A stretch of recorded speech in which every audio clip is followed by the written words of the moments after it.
بسم اللہ الرحمن الرحیم۔ میں اکثر سوچا کرتی تھی کہ اللہ میری دعائیں کیسے قبول کرے گا۔ مجھے تو دعا مانگنے کا طریقہ ہی نہیں آتا، نہ الفاظ زبان پر ٹھہرتے ہیں، نہ جذبات بیان کرنے آتے ہیں، ٹوٹی پھوٹی سی صدائیں، آدھی ادھوری دعائیں۔ مجھے تو یہ بھی کہنا نہیں آتا کہ یا اللہ میں تکلیف میں ہوں۔ مجھ میں تو اتنی ہمت بھی نہیں رہتی کہ یہ کہہ سکوں کہ یا اللہ آپ کے بندوں نے بہت دل دکھایا ہے۔ یہ زار زار بہتی ہوئی آنکھیں اور یہ کپکپاتی ہوئی زبان تو کبھی کبھار اتنا بھی موقع نہیں دیتی کہ کچھ مانگ سکوں، مگر پھر بھی اللہ ہر دعا سن لیتا ہے۔ وہ ان کہے الفاظ جو میں کہہ نہیں پاتی وہ سمجھ لیتا ہے۔ میری کپکپاتی ہوئی زبان کا دکھ جان لیتا ہے۔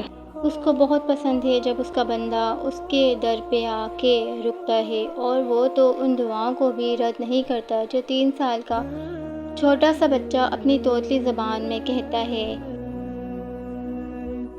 وہ زبان جو ماں اور اللہ کے سوا کوئی نہیں سمجھ سکتا۔ پھر کیسے ممکن ہے کہ وہ تمہاری پکار رد کرے؟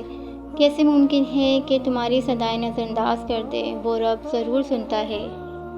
اللہ سے محبت ایک دم نہیں ہوتی، بہت وقت لگتا ہے ہمیں اس تک پہنچنے میں۔ امیدیں ٹوٹتی ہیں، محبت بچھڑتی ہے، جان سے پیارے لوگ جدا ہو جاتے ہیں، تبھی جا کر اللہ کی طرف ایک قدم بڑھتا ہے۔ سنبھلنا کبھی بھی ایک رات کا قصہ نہیں ہوتا۔ نہ جانے کتنی راتوں کا دکھ سمیٹ کر ہم پرسکون نیند سونا سیکھتے ہیں۔ اللہ پاک ان لوگوں کو چن لیتا ہے۔ کچھ لوگ اللہ پاک کے ڈر کے لیے ہی پیدا کیے جاتے ہیں۔ اللہ پاک ان کو چن لیتا ہے، کبھی رلا کر، کبھی آزما کر، کبھی تکلیف دے کر۔ وہ اپنے خاص بندوں کو دوسروں سے الگ کر دیتا ہے۔ کچھ اس مقام تک خود چل کر آتے ہیں اور کچھ کو کھینچ کر لایا جاتا ہے۔ بندے کی کیا مجال کہ اللہ پاک کے حکم سے سرتابی کرے۔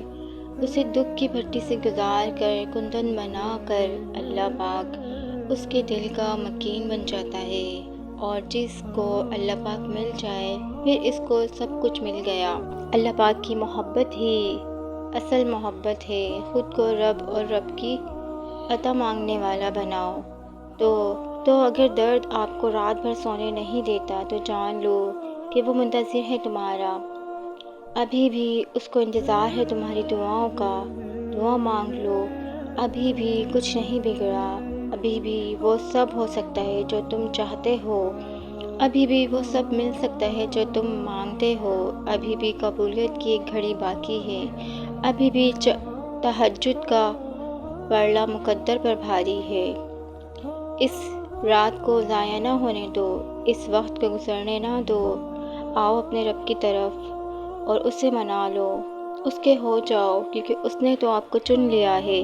اب آپ کی باری ہے اپنے قدم بڑھانے کی اپنے رب کی طرف، اور وہ اپنے بندوں کو مایوس نہیں کرتا، بس ایک قدم بڑھانے کی دیر ہے۔ وہ سب عطا کرتا ہے، اس کے خزانوں میں کوئی کمی نہیں ہے۔ آپ کو جب رب مل جائے گا تو کسی چیز کی خواہش ہی نہیں باقی رہے گی، تمنا ہی نہیں رہے گی۔ اللہ تعالیٰ آپ کی تمام دعاؤں کو قبول و مقبول فرمائے، آمین۔